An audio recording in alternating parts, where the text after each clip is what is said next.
लोकसभा चुनाव के बीच सबसे अधिक कंफ्यूजन में समाजवादी पार्टी है। उसे समझ नहीं आ रहा है कि किस सीट पर किस उम्मीदवार को चुनाव लड़ाएं। कभी टिकट दे देते हैं तो कभी टिकट ले लेते हैं, कभी चुनाव नहीं लड़ने का ऐलान होता है तो कभी अचानक से चुनावी मैदान में उतर जाते हैं। कुल मिलाकर सपा के लिए ये रण मुश्किल भी है और कंफ्यूजन भरा भी।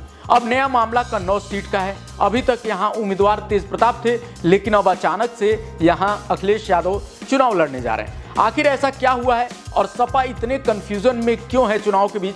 चलिए इस वीडियो पर इस पर विस्तार से चर्चा करते हैं। देखिए, कन्नौज की सीट कभी सपा का गढ़ मानी जाती रही है। 2014 तक इस सीट पर सपा का दबदबा रहा।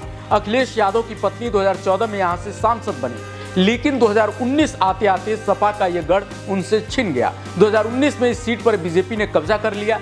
बीजेपी नेता सुब्रत पाठक ने डिंपल को हरा दिया, लेकिन इस चुनाव में अब अखिलेश यादव चाहते हैं कि उनका गढ़ कन्नौज उन्हें वापस मिल जाए। लेकिन जब से इस सीट पर अखिलेश यादव ने तेज प्रताप यादव को बतौर उम्मीदवार मैदान में उतारा था, तभी से ये लड़ाई बीजेपी के लिए आसान मानी जा रही थी।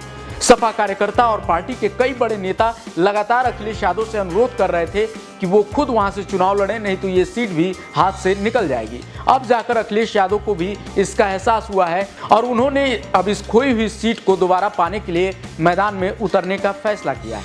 हालांकि ये कंफ्यूजन पहली बार नहीं है। इससे पहले भी पार्टी कई सीटों पर कंफ्यूज रही है। मेरठ में पार्टी ने नामांकन के बाद दूसरे उम्मीदवार को टिकट दे दिया। इसी तरह से बागपत में भी टिकट बदलना पड़ा। बदायूं से तो पहले धर्मेंद्र यादव को टिकट दिया गया, फिर चाचा शिवपाल यादव को टिकट दे दिया गया। अब शिवपाल की जगह उनके बेटे आदित्य यादव को उम्मीदवार बताया जा रहा है। मुरादाबाद और रामपुर में भी यही स्थिति रही।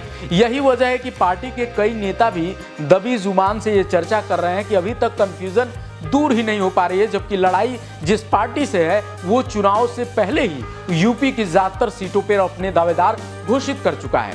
ऐसे में सपा का यह दावा कि यूपी में बीजेपी को 80 में से एक भी सीट नहीं जीतने देगी, हवाई ही लगता है। अभी भी कई सीटों पर सपा के लिए पेच फंसा हुआ है। कन्नौज तो क्लियर हो गया, लेकिन सपा के लिए चुनाव के बीच कंफ्यूजन की यह स्थिति कहीं पार्टी के लिए इस चुनावी रण को मुश्किल न बना दे। आपकी क्या राय है, कमेंट में जरूर बताएं। मिलते हैं अगले वीडियो में। नमस्कार।